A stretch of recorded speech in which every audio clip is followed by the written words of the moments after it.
Swayam Prabha. Digital India. Educated India.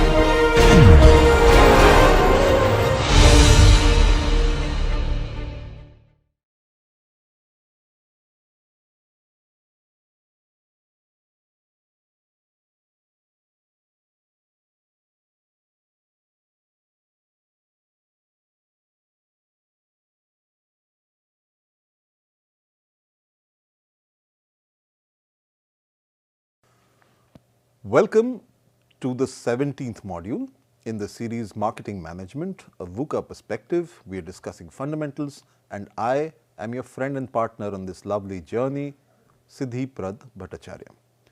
Today we delve further into the varied nuances of marketing, and in that we try and understand what goes on in the minds of consumers.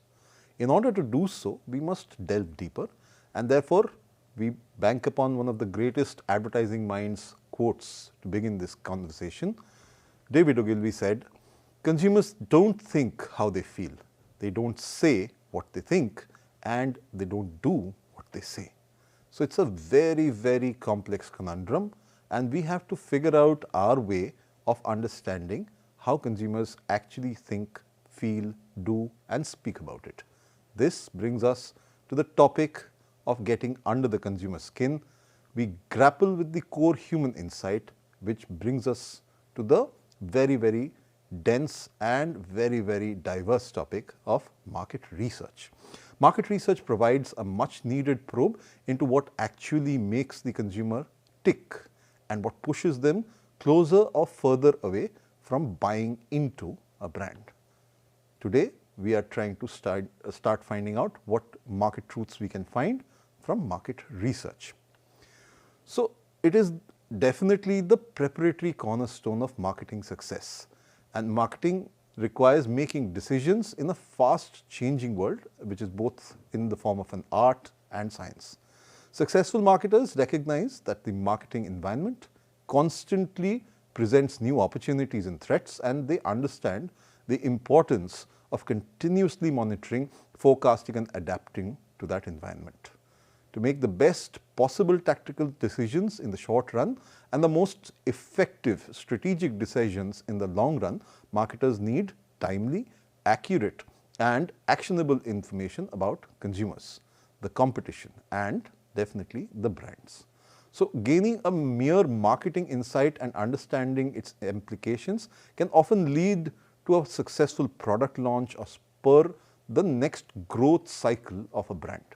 And that is where we begin delving into marketing research and what it does and how it can help improve the destinies and fortunes of any brand. First and foremost, we get into the introductory aspects where we appreciate the importance and impact overall for marketing, which comes with the research angle, and we bring that entire understanding to this exercise. Now, market research insights and scope is the first example we are going to discuss here. Now, let's just go through this example here. A marketing researcher whose evaluation of a proposal for Star Wars, the very, very celebrated series of films, was based on more opinion than insight. And this was gained through careful research predicting that this $1 million or actually now multi-billion dollar blockbuster was destined to fail. Now, marketing managers often just push out formal marketing studies of specific problems and opportunities like a market survey, a product preference test, a sales forecast definitely defined by region, or maybe at times a proposition which comes from the advertising perspective. So it's the job of the market researcher to produce insight. Insight is actionable points that will change the mindset of the consumer into buying into the brand. And this helps the marketer and gets them the marketing decision making process right up their alley. Now, marketing research is the function that links consumer, customer, and public to the marketer through the information that is gleaned, and it is used to define and identify marketing opportunities and problems. It creates and it helps refine the entire process and helps evaluate marketing actions and decisions. And at the same point in time, while the process is going forward, you are able to monitor the performance and improve your understanding. You're able to calibrate and move and maybe even pivot as you're going through the entire process of marketing. The tactical ideas which we've discussed long ahead in this particular series. Marketing research specifies the information required to address these issues that are cropped up during the findings, and it helps design the method for collecting the information so that we don't miss out on anything. It helps manage and implement data collection, process and analyze the results, and communicate what the findings are and their implications therefore on overall marketing. Needless to say, Star Wars is a runaway success. Everybody who is in the urban common world today is more or less aware of what it has achieved in its decades long existence as a complete intellectual property.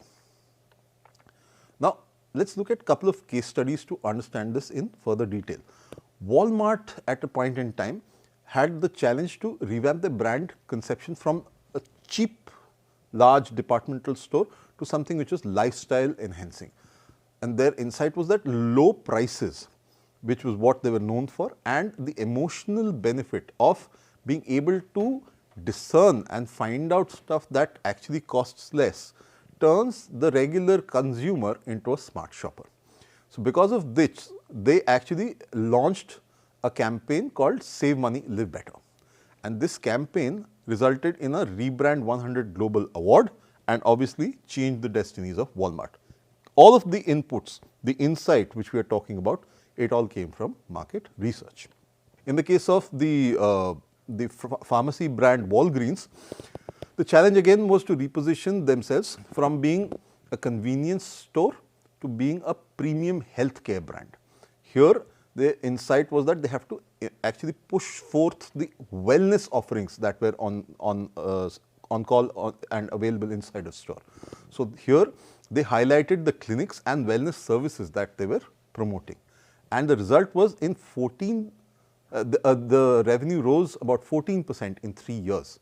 So, that was the systemic change that they could enact in the market outside because of whatever insight was gleaned from market research. Very, very famous FMCG brand Pantene from Procter & Gamble, they wanted to refresh the $3 billion Pantene brand.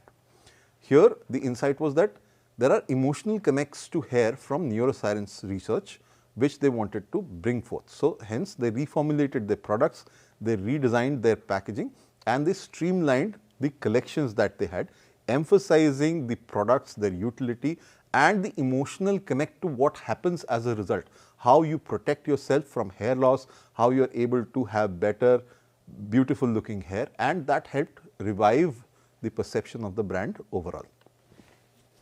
And then there are the missteps as well. So, Tropicana rebranded itself from its iconic packaging, which showcased where the orange part came from. It highlighted the fruitiness in it, the produce which went into creating the flavor inside, and they came up with something which was completely different and alien to their existing packaging. And this resulted in about 20% of sales dropping, and instead they had to go back to the old design. They had to reinstate it. So, lack of consumer insights again can lead to costly errors. You have to actually lose out on stock, lose out on sales, revenue, and the brand also takes a beating. All of these aspects actually point to the path where marketing research actually helps push the brand and whatever marketing campaigns and actions it is taking to a more fruitful and revenue oriented solution. So, that makes marketing research so critical to the success of all marketing ploys. It helps rapid growth, and it actually takes care of various challenges where if you do not have the research capabilities, you may misunderstand what is there out there in the market, and if you do not define your research objectives properly, you may get wrong answers, and if you have unrealistic expectations from market research, it is by no measure is it a magic wand. It will give you real time data based on the precision through which you actually conduct your research. So, your efforts, your precision, your diligence in figuring out who you are going to talk to, what you are going to ask them, how you're going to collect the inputs and how you're going to analyze them finally is what is going to define the success of the research project and help you meet your marketing objectives. Proper use is critical to avoid costly mistakes. We've seen how costly the mistakes can be in the previous case slit examples. So, which brings us to the kind of impact that market research can actually create. Here you've got resources which you will use in your marketing research exploitations, and within that you will see that there are diverse resources you can actually bank upon, from industry to competitor and audience analysis formats. Then you can budget typically about a 1 to 2% of your sales towards marketing research. So, you can conduct thorough marketing research exercises in the market out there, and a large portion is actually spent on acquiring inputs from experienced professional firms who do market research for a living. These most large companies have already dedicated marketing research departments which do the analysis and the insight mining, etc., but they also bank upon conducting the research through all these defined agencies which do the heavy lifting for them. An example is consumer and market knowledge as a department which resides within Procter & Gamble, one of the largest FMCG brands in the world. They analyze market trends, they look at consumer habits, and they also look at what in competition is actually affecting the play area of their particular brand set. And they devise qualitative and quantitative studies, and also at times use syndicated published data which they can either get from public sources or they buy it from whosoever is syndicating said data. And in every stage of the brand life cycle, you will find that research comes in handy, right from concept to launch to execution and furthermore. And it has at its core the one global understanding amongst all marketers that the consumer is the boss. If you do not listen to the consumer, you are going to get thrown by the wayside. This is critically important for marketers to understand, and also understand the import of bringing marketing research as a very, very suitable tool into your marketing requirements mix. Now, there are affordable research options which have come up. Libraries are there, universities are there, chambers of commerce exist. So, they have syndicated data which if you are party to, you can source from. You have got government agencies, census bureaus exist, statistics bureaus exist, you can pick data from them as well. You have got online tools like SurveyMonkey and various other new ones which have come around, and they give you purchasing mailing lists. So, you can actually mail your queries to people who you have on your database, and the internet itself is a vast source for market insights. You find a lot of items written on particular subjects that may glean certain insights for you. And when we are talking about the agency formats, there are typical marketing research firms. There are syndicated research firms who sell their general consumer and trade information. For example, Nielsen, Kantar, these are the big names in that particular scenario. And then there are custom research firms who conduct very specific tailored projects. Quantum is one example of such, which does qualitative work primarily. And then you've got specialty line firms which offer niche services like field interviewing. So, they do one aspect of the entire market research activity set. So, with all of these at your disposal as a marketer, you will be able to execute your marketing research activities if you know exactly who to bring in for which particular aspect of the entire market research journey. Moving further, we understand that you have a lot to learn from both competition and as well as your consumer set. This may be your consumer, your competition's consumer, but people you may want to poach and bring over to your side of things. So, what you can do is you can learn from competitors by doing regular visits to competitor stores. These are called mystery shopping. I'll put it here. So, you can do it yourself or you can get an agency to do it for you. Mystery shopping allows you to walk into the environment and study exactly how people are behaving in the retail scenarios, how your consumer reacts to particular products, do they talk about the products they are putting into the shopping cart, and how are they going about selecting items for their daily usage. And you can get related store ideas also, how to place your product, how to give it more viewability, visibility, give it more definition, ensure that people observe you as a brand and they buy off you. All of these things are achievable. Staples founder Tom Stemberg used to visit stores and he identified successful strategies. So, these are examples of people who have continuously done certain things which have found them a lot of insight from the consumer as well as competitive side of things. Then you have got employee driven insights also, because your staff who is customer facing or who is market facing may also be interacting with these other components of the entire market forces system. The competition is something they might understand, the consumer psyche is also something they may have a certain glimpse of. So, hence employees can provide valuable insights, and Intuit, for example, launched 2 pizza teams and they observed customers to identify whatever potential problems they would face whilst the delivery process was happening. So, ideas were tested and implemented to develop customer focused solutions. You remember Intuit actually is not a pizza delivery service, they are more into finance service, but why is it called 2 pizza teams? Is because one does the actual delivery of the service and the other team just sits back and observes the customer and client relationship and the interaction that happens at the table.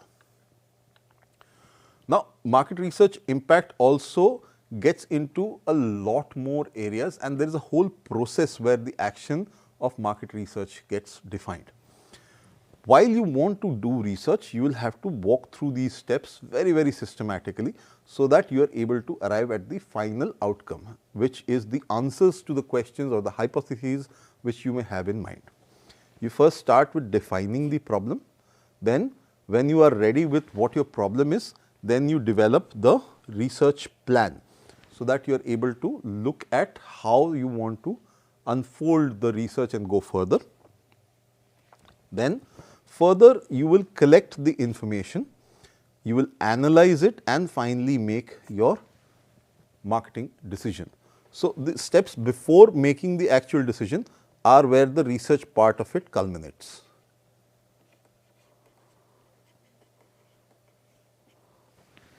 Now, this 5-step process is a formal framework which every good marketer knows, understands and implements, and they help affect the decision making process.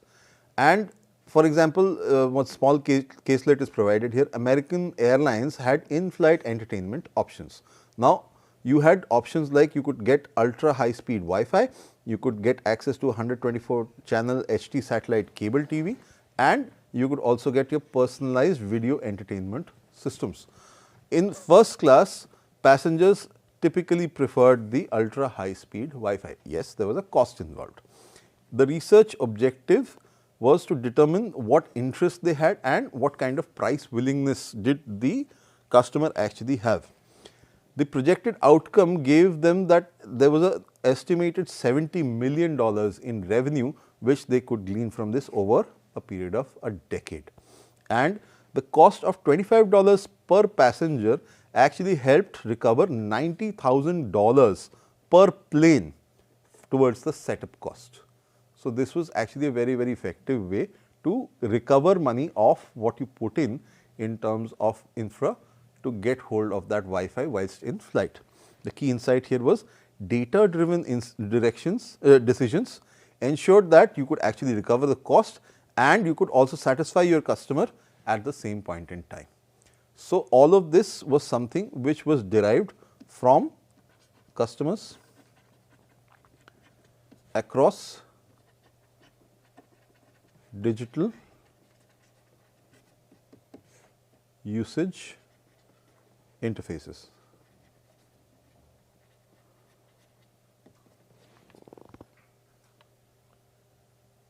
Now, because of certain steps that you have to take to arrive at the answers that you need from a market research project, you must first begin by defining the problem very sharply and very clearly.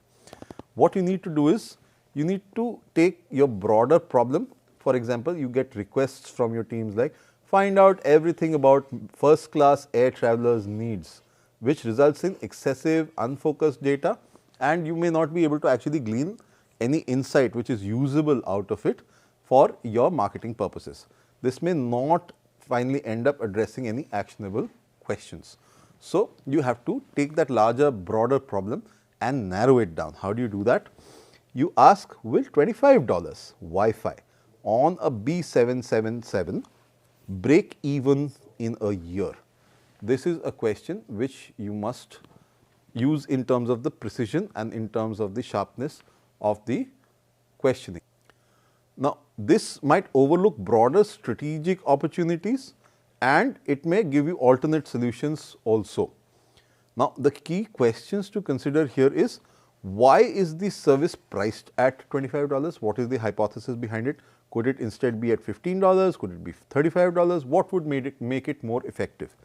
And also, whether the project must break even immediately within that one first year, or could there be long term benefits which justify initial losses and taking the hit for deploying, letting people come to grips with it and ensuring that it goes on completely. And furthermore, if the case be that not many airlines are offering this kind of a service, then if this provides a first mover advantage to American Airlines, then can it be used, and how long can that advantage last before competition actually wakes up and smells the coffee, decides to implement their own and erodes the first mover advantage from American. So, the ideal problem framing for this entire scenario would be, you define the problem to address key business goals. So, what are your key business goals? From that particular perspective, you have to frame your entire research query. For example, will high speed Wi-Fi generate enough incremental profit to justify its cost compared to other enhancements? So, this does not make it too broad, but also does not go into too narrow particular inspection of the problem as such, and gives you enough room for exploration on various points. You explore whether the product service itself is good enough that people will take it up, if there is going to be profit to begin with and incremental profit on top of things, so that it becomes favorable for the organization to implement it, and it also starts justifying the cost to begin with, and if there are any other options that are in hand. Is this better as an option, or should they go for something else? So, it allows you to explore a certain swath of options and come to a very, very holistic and probably business friendly answer than just looking at it from a very, very tactical marketing action led research. Now, from this problem definition, you can see that you can go into various parts of the entire problem now. First, you look at passenger targeting. You identify the segments which are most likely to pick up this service. So, you will look at business travelers who may have to send emails, attend calls whilst in flight. Their flying time is actually a dead time, they can't do much other than work offline. So, here most business travelers will likely value that high speed Wi-Fi which they are going to get in flight. In terms of price sensitivity, you might want to figure out whether there is a willingness to pay at the various price points. So, there is a $15, $25, etc. price point which they can avail. Then you look at customer attraction. Assess if Wi-Fi could actually influence airline preference over competitors. So, business flyers, if they prefer American because they have Wi-Fi in flight, is going to change their preference to pick up American. That actually underscores the competitive advantage for some time, but it also shows that other airlines will wake up sooner to that advantage and try to ramp their own services up. Then the brand perception as to how are you seen as a forward thinking, fast moving, something which challenges the status quo, that kind of a brand. So, you see how in putting Wi-Fi in flight affects the long term brand goodwill and reputation of American. And finally, if you have got comparative importance, you evaluate how high speed Wi-Fi ranks compared to what the other service improvements are. For example, if you add more capabilities of putting in power plugs for devices, you add more entertainment systems, capabilities segments within the entertainment portfolio. What is it that is going to affect customers most? So, inspection of all these things will actually give you a fairly detailed, comprehensive answer to your business objectives requirements. Various ways exist through which you can actually delve into the kind of research you need to be doing. There is exploratory research where you have a purpose, so you identify the problems and create hypotheses which you are going to then test out in the market. For example, if you take customer opinions on in-flight internet services, you identify the key concerns and what they might really want, their desires. So, consumers may actually express what they are actually looking forward to. Then there is descriptive research where the purpose is to measure and quantify the demand or preferences. Here you may actually check what percentage of first class passengers, business passengers would likely pay $25 for that Wi-Fi in flight. Then there is a causal research which gives you cause and effect. Let us say I do this and then what comes of it. So, test the cause and the effect relationships. Analyze if you reduce the price, does it directly increase service adoption rates, but it also increases at the same point in time the load on the internet service providing mechanism that you are going to have in flight. So, there are all implications which lead to cost implications for both in-flight service per plane cost and overall for the organization as well. Now, this is cost benefit alignment. At the end of the day, you have to ensure that if research predicts that you are going to get $90,000 in profits from better pricing, then it costs $40,000 to conduct. Is it worth pursuing? Then you take steps in developing a plan. You decide on data sources. What are the sources? Are they secondary? Are they primary? Secondary sources are where you look at other published pieces of research and you collate information and put it through a think tank or analyze it and then come up with insights. Primary is getting it straight from the horse's mouth, asking the consumer. When you choose research approaches, whether you observe people or you actually have them run a survey, etc., that is a choice of the research approach. Then research instruments exist, so you can put out a questionnaire, you can have technological tools come to your aid. A variety of ways nowadays exist, especially in a digital environment where you are able to get the consumer to respond in a very, very non-intrusive, non-disruptive way, which feels natural for them to also respond with. Then you can plan how many people you are going to bring in into the survey, the sampling, and what methods are you going to use to collect that particular data. So, all of these aspects coming together will give you a nice framework of how you are going to plan for the cost, plan for the extent of research, plan for the tools you are going to use and the way you are going to collect, analyze and therefore react to that particular data. Then, like we spoke of, secondary data and primary data needs to be very, very clearly separated. You have got examples like JD Power reports which give you understanding of trends that are happening in the market. These are pre-existing information pieces gathered for general purposes with certain industries or sectors in mind.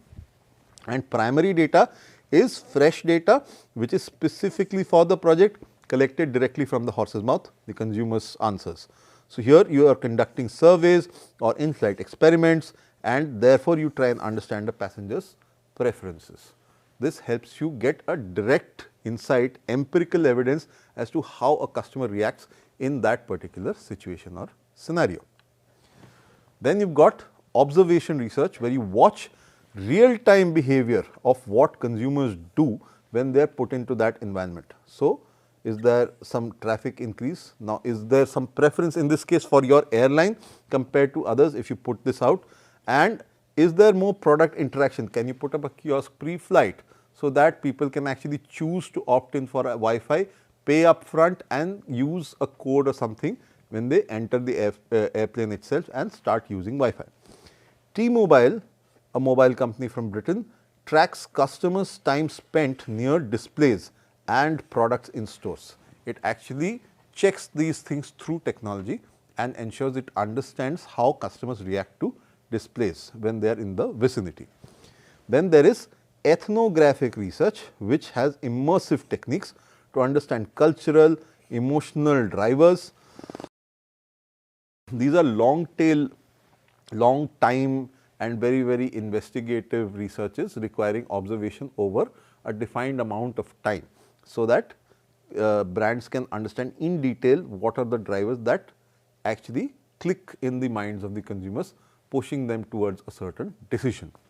Here you can observe, for example, family snack habits, and you can showcase how popcorn's role as a facilitator of interaction actually plays out. When people are sitting inside a home, they are having a conversation over a shared bowl of popcorn, they are probably watching a movie, they are watching a game. How is it influencing marketing campaigns? Are you going to reflect that particular environment as a cozy atmosphere which brings people together and market it, that the popcorn is actually the proposition which brings it all about?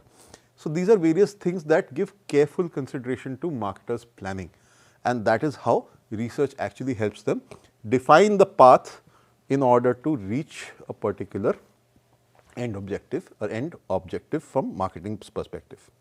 Now, there are various methods which can be used to look at how marketing research can help build that particular set of answers to the questions marketers may have. There are options like focus groups, surveys we have discussed already, behavior research which includes the ethnographic variety and some more. When you are talking about focus groups, what you do is you get interactive sessions and you have about 6 to 10 participants, because beyond that it tends to become a crowd. So, you moderate these with somebody sitting in and actually guiding the conversation along with certain questions thrown in, so that the group can react to it. This helps uncover insights in a very, very collaborative way, and you can actually see interactions between consumers in the group. Example, American Airlines actually could probe attitudes towards in-flight services and perceived value of Wi-Fi by throwing the question open amongst a group of 6 to 10 participants. The limitation here is it may not generalize well to broader populations because your sample size is very small, only 6 to 10 people. The benefit, however, is that when you get focused groups to interact with it, qualitative understanding of what goes on in the life of a customer when they are thinking about flights, choosing an airline, in-flight services and something as specific as Wi-Fi, their reactions sort of give you a thumbnail of what is actually going on in the minds of the larger population. Surveys are one way of detailing out the questions. What you can use in this particular case is you can use these for assessing satisfaction, preferences or in fact product or usage knowledge from the consumer side of things. You survey your frequent flyers and ask them about their willingness to pay for in-flight Wi-Fi. Here the challenge is that surveys become boring after a point in time. There is no joy in filling out a survey form. Customers typically are quite lax in filling out surveys, and at times the responses are bogus at times. So, that actually is all survey fatigue. So, you have to keep your questionnaires very, very short and you have to actually offer incentives. Because surveys are seen as a chore and a bore, customers may want to skip them. If you incentivize them, that is probably only when customers may really want to take the pain of filling a survey out. And then finally, we land up at behavioral research. Here you can analyze purchase records, you can look at loyalty data and online behavior of established consumer data sets. And for here you can get examples like you purchase tickets and you see the trends in these purchases and identify where the interest may lie in premium services like Wi-Fi from customer previous behavioral patterns. Experimental research is also a unique way to actually test cause effect relationships by controlling certain variables. What you do is you introduce Wi-Fi at $15 on one flight and $25 on the other flight. Then you can actually see the adoption rates and how much it will actually be a cost to you as an organization if you provide it at 15 and whether you provide it at 25. It matters whether you can actually gain more by giving it for cheaper, or you can keep your price consistency at $25, which is where your benchmark really lies. You can measure what the passenger uptake is over controlled conditions, similar routes, passenger demographics, and you can test which particular demographic responds to that particular kind of price valuation change. And here the significance is that it actually provides statistically reliable data because you are testing it in live conditions, and you inform the pricing decision to the customer and they respond to those particular pricing decisions, and so therefore you have an answer. Then you can also use instruments. For example, you can offer open-ended questionnaires where you explore what are the reasons why the customer is actually interested in something like Wi-Fi. So they will ask you why Wi-Fi is important to you, and you can actually respond as to what you are going to use it for. And questions which are close-ended. So, for example, would you pay $25 for Wi-Fi? Yes, no. A yes, no is a very simple, straightforward, binary yes or no answer. Whereas, why is Wi-Fi important to you is a descriptive, open-ended answer. Both ways you are capturing information. One is more qualitative, where you actually understand the reasons behind a particular decision, and here you are getting quantitative responses, where you are actually seeing how many people said yes, how many people said no. Qualitative measures, you can actually input words associated with that particular benefit. You can put projective exercises, and you can use laddering. These are all techniques within the qualitative space, and they help delve into customer perceptions. We will get into the details of these when we take up qualitative research as a full-fledged topic further down into the modules. You can, for example, ask passengers to personify American Airlines. If it were a person, how would it act? So, it sort of draws upon allegories, it draws upon the conjecture which human beings put in their own minds to nicely, neatly arrange information. The kind of projections they create gives you an understanding of the role that the brand plays in their lives and how a particular customer set perceives that brand to be. Again, you can use technology nowadays. This is very prominent and growing. You can use tools like eye tracking, biometric sensors, neuromarketing to study physiological and emotional responses to stimuli. And these help in creating a very detailed and accurate response system, which is measurable. So, this together provides you with a vast swath of techniques and capabilities and instruments which you can employ to execute finer and more in-depth research.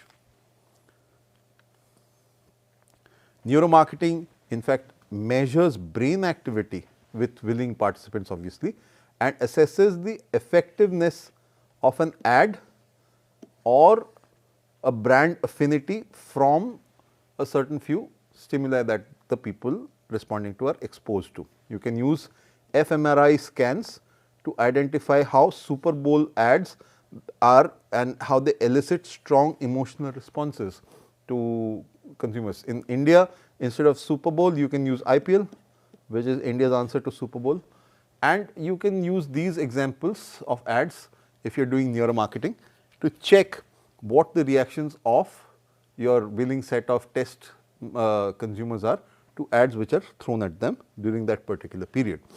Again, there is facial recognition. This is again software and AI based, and it identifies user demographics. You can get to see age, gender, and you can actually see who to target your ads with.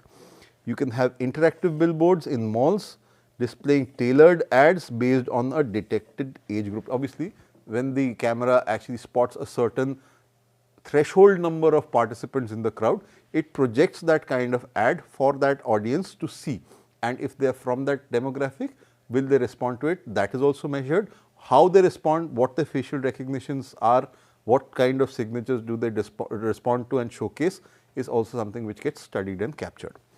There are other innovations. They use sensors to track customer mood or interaction with physical environments. So, these are other innovations which are only set to grow from here, and AI is definitely a big player in this entire schematics. So, AI is here to stay. It is here to provide a large computational framework for all of these inputs and give very precise measured responses to marketers to study and then implement in their campaign formats. Then you have got data collection, because once you have actually thrown out stimuli out there in the market, you also need to ensure that you are collecting all the inputs from people. You are ensuring that all the input processes that you have set up, all the interfaces that you have created, they collect all the data maximally to the extent which you have asked for or which you need to compute your inferences and insights out of it. Here, there is a critical phase where data collection is often the most costly and error prone part of marketing research. So, therefore, the challenges are that at times respondents become inaccessible. At times there is bias or dishonesty which is natural in human tendencies, which gets to flood the responses also. Responses at times become emotional instead of logical, and they put that bias in without people actually understanding that they have themselves become biased to a particular question. And at times respondents also get non-cooperative. So, then you can't get enough data points to actually make measured inferences from it. The objective is to balance the cost control with high quality actionable responses, and how you can do is you create a robust sampling and data collection plan. You need to have more number of people responding to the questions, so that even if some fail or fall through the cracks, you have enough number of people on hand from which you can get sufficient data to come up with a proper inference and insight. So, in order to mention that you get that entire set of people who you are going to ask that question of, you have to have a sampling plan. Now, sampling plan has three critical decisions. First is sampling unit. Who will be surveyed? The who is the first. So, this needs to define the target audience. There are various factors in defining the target audience. Some people call it target group, hence TG. So, American Airlines, the case we were pursuing, may actually target first class business travelers. That automatically gives them a certain ticket price from which they are being siphoned off into a particular group. And then they can also look at vacation travelers, and they can look at both separately as test control groups or vice versa. And they also use a sampling frame to ensure that every member of the target population has an equal chance of being selected. So, it is not biased.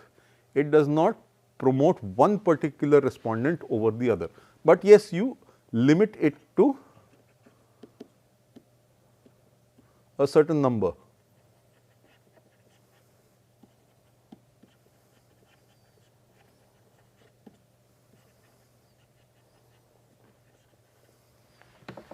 Again, in terms of sample size, next you need to ensure how many people in all are you going to look for, because it has cost implications. So, large samples will improve the reliability on the answers, but because more number of people are interviewed or brought into the process, it will also increase the costs. If sampling is less than 1% of a population, it can provide credible results with proper procedures, but then those procedures have to be in real time, they have to be empirical, and they have to be measured very precisely. But typically for surveys, for questionnaires, you tend to look at least a 5 to 15% depending on the kind of severity of the survey as to what you are trying to create in terms of a total sampling size. Sampling procedure is the method through which the respondents will be chosen. What is your screening process to ensure that the right kind of people and the right number of people are finally gotten into the entire sampling exercise. So, you use probability sampling mathematically to ensure that the representativeness is there, and you calculate what confidence limits you are putting in for sampling errors. This is completely calculated using probability as your guiding tool. There are various ways of reaching out to possible respondents. You may reach out to them online. So, you can embed surveys on your websites, on social media. You can use various other tools to push one out. You can get communities if you have communities of consumers, and using them you can percolate this into the larger audience. You can use online tools like SurveyMonkey, Qualtrics, Google surveys and such like, and you can have real time focus groups and sponsor forums for customer input. So, you get people together and you get them to respond to your queries. Kraft at one point in time has had online communities, and they influenced that 100-calorie snack line, which was what they were using for healthy food items. Del Monte is promoting I Love My Dog community, and it has co-developed this with the Sausages Breakfast Bites, which is something which they use for canines as well. The advantages of using such techniques are you get faster responses and you get a broad reach, but disadvantages, if you use something which is on these lines, then you may exclude the offline respondents, because these typically are heavily skewed towards the online format. Then there are in-person recruitments where you arrange for interviews or conduct intercept interviews. You run into people arranged for it in public spaces and you take their response, typically on camera and with a microphone, so you get the right kind of data and responses. This is also referred to as vox populi. Latin for vox is voice, populi is from the population, so the people's voice. Then in-person interviews are versatile because you can get in-depth depending on the skill of the moderator, but these are expensive. They have the chance of bias creeping in and requires extremely careful supervision. Focus group interactions are also something that fall into the purview of this exact same phenomenon.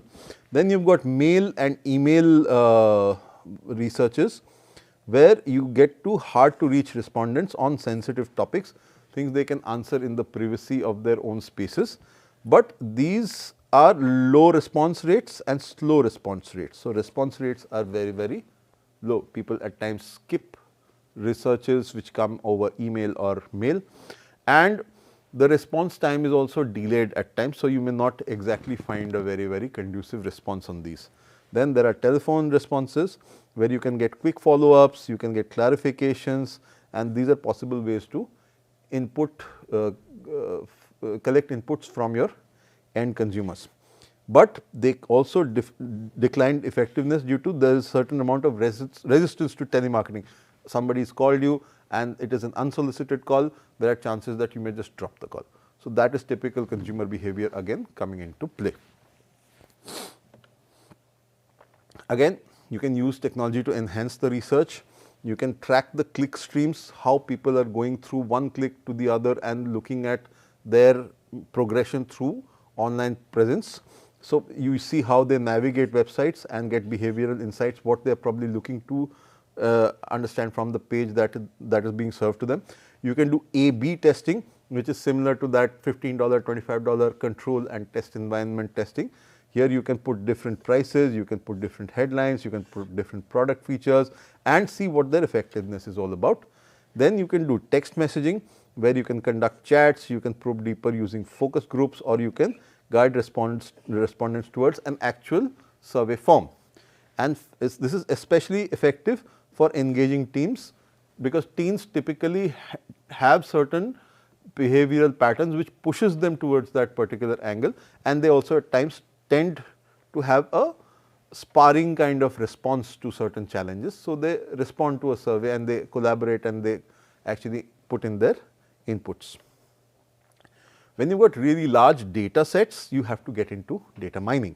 Here techniques like cluster analysis, where you group similar objects or individuals predictive modeling where you forecast the outcomes from uncertain events, and cognitive modeling where you simulate decision making processes. All of these things are brought into play, primarily statistical in their origin. Then in terms of applying these, you identify who your prospects could be. You use a response feature, for example, online forms, phone calls, etc., to build a customer database, and you can see who can your prospects be from that set. Then you give targeted offers, and to your ideal customer profiles you use precise segmentation which comes from the earlier example we have talked here. These use techniques to give you the right kind of segmentation here. Then as you track responses and purchases, you see a deepening loyalty in a certain demographic or a certain consumer group, and you give them automated reminders, you give them holiday offers, and you also put other promotions their way to effect better and more sales. And you try and avoid mistakes. How do you do that? Data avoids costly errors like mispricing or failing to recognize valuable customers, because you have got their data already with you. Whenever any indication that they are in your store environment crops up, the staff can attend to them very specifically. Now, competitive advantage which you can get is by targeting customers. So, a bank may identify high value customers and offer exclusive services so that they can avoid penalties or mismatched pricing. You can do automated marketing where email sequences, typically in a consumer journey, this is a defined way of putting messages at a specified time interval, so that you nurture that customer prospect relationship, and once the purchase gets done, you put the thank you note followed by other personalized offers to continue that particular customer journey. Is how you typically use email and other correspondence tools nowadays. You can do it over WhatsApp and various other implemented tools nowadays. And then finally, you have got precision in offers. So, here noting what the response rates to refined targeting and upselling and cross selling is what you can get into. So, then you refine your offers as you keep going further, and you also include other factors like urgency, pushing people towards closing a particular sale. Then there are certain challenges which marketers need to understand when it comes to data collection. Non-response we have already covered. There are biases which again we have already covered. These are natural and they can come in by their own way. People may not even try to put these in, but dishonesty in answering may come in unconsciously at times as well. Then there is cost quality trade off. So, you have to maintain quality while managing the costs of the research. You can't let it go all over the place. So, your solutions are robust sampling plans and using technology driven approaches to buttress what you are doing traditionally, and continuously refine your target and do data analysis processes to keep working on that particular path. This finally leads you to the analysis and decision making aspects. This helps you bridge data collection and come at actionable decisions at the end of things. Now, here you extract findings from data to inform the business strategies. What you can do is you can tabulate data and organize your raw data using formats, for example, tables and charts, and analyze trends as they are happening in real time. Then you can use summary measures, you compute averages and measures of dispersion. So, you can see how much from the standard point is it deviating left or right. You can use statistical models for deeper insights. Statistics actually goes further into detail and uses various methodologies to actually see how far away from the mean or median people actually lie. And these can give you clusters of customers or smaller niche target segments as well. And you can actually use this for hypothesis testing, and you can validate or reject whatever marketer theories you may have using sensitivity analysis, which can also be brought in as part of your research. So, coming back to American Airlines, the primary usage again is what they will looked at. Passengers primarily would want it to stay connected, send or receive large documents and emails, downloads videos and songs. Most costs would be employer paid because business travelers. And then price sensitivity wise, $25 would see 5 out of 10 passengers opting in at and giving $125 revenue per flight. 15, it would just get one more and generate 90 average dollars revenue per flight. So, the conclusion was that the $25 fee is more profitable for the airline. Financially, annual revenues per plane at $25 would be 45,625, given that there would be 365 flights in a year, and break even period would actually come out to be 2 years because they had to invest $90,000 per plane. So, the strategic value is that overall it gives you better brand image as an innovative and progressive brand. Also, it builds customer goodwill and attracts new passengers from the larger pool of passengers who may not have chosen American before this. The confidence in findings, if it is low, managers might decide against launching Wi-Fi. If it actually is the other way around, then managers may choose to go with it. Also, there are predispositions. So, therefore, if there are favorable inclinations towards launching that are supported by research, again marketers may choose to do so. And if there is something which you are still unclear about, then you may want to get into further research. They can opt to refine data or investigate additional factors, and there you can choose to do quali or quanti research as per the problem definition again. So, you have to go back to the drawing board, define your problem better, maybe sharper, and choose what particular tools you want to implement in the entire process to get your answers. Albert Einstein says information is not knowledge. Knowledge has to be parsed through intelligence, and that intelligence is basically the analysis that managers take from that particular information, apply their own analytical wisdom to it, and come up with in terms of inferences and insights. So, raw data alone is rarely actionable. Insights enhance the manager's ability to understand the problem and improve their decision making. And in terms of data interpretation, they can find various things which they can add to their objectives. How does data address the initial business challenge? Does it change the initial business challenge, give them more legroom to play or reduce their playing area? And it enhances the cost effectiveness, like we saw 5 if it is $25, 6 if it is $15. It gives them better understanding of the cost effectiveness of the price point, and these insights optimize strategies and investments, and they can define the way or course the business takes finally. You can take steps to convert data into actionable decisions. You analyze your findings, use statistical and decision models like we have discussed, and you test your hypotheses, your assumptions using sensitivity analysis. Financially, you check your matrix by checking where the break even points come in and how soon and how fast you can get into a profitable situation. Strategically, you take the decision and align with your organizational goals. Here, goals could be financial, goals could be brand led and imagery led, and goals could be gaining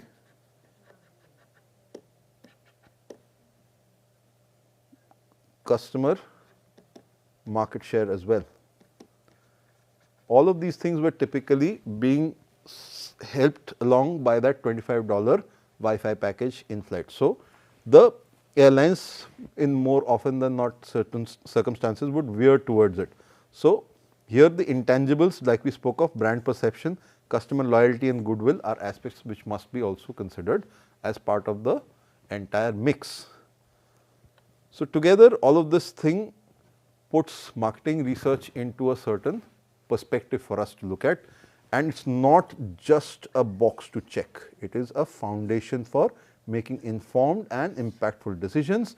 You are trying to design effective service, analyze the responses, and ensure that businesses are working with accurate and actionable data, and with the right kind of audiences, you are asking the right kind of questions and using the right tools to gather these insights and reflect the actual real world needs and behaviors. The gathering of this data is only half the story. You come from taking the raw numbers, and get meaningful insights out of them and understand what customers prefer, what are the challenges and where the opportunities actually lie. These insights empower businesses to innovate, tailor their strategies and make confident decisions. And at its core, marketing research is all about listening, learning and leading by example, so that you can take assumptions and turn them into realities with the understanding of the market. So, the marketplace in a VUCA world will always stay dynamic. You have to keep competing here, and we will take this conversation of marketing research further to get stronger connections and smarter strategies, ensuring long-term success in our next chapter, which will move further into market research and measuring market demand. So, until then, thank you for being a lovely audience and I will see you next time.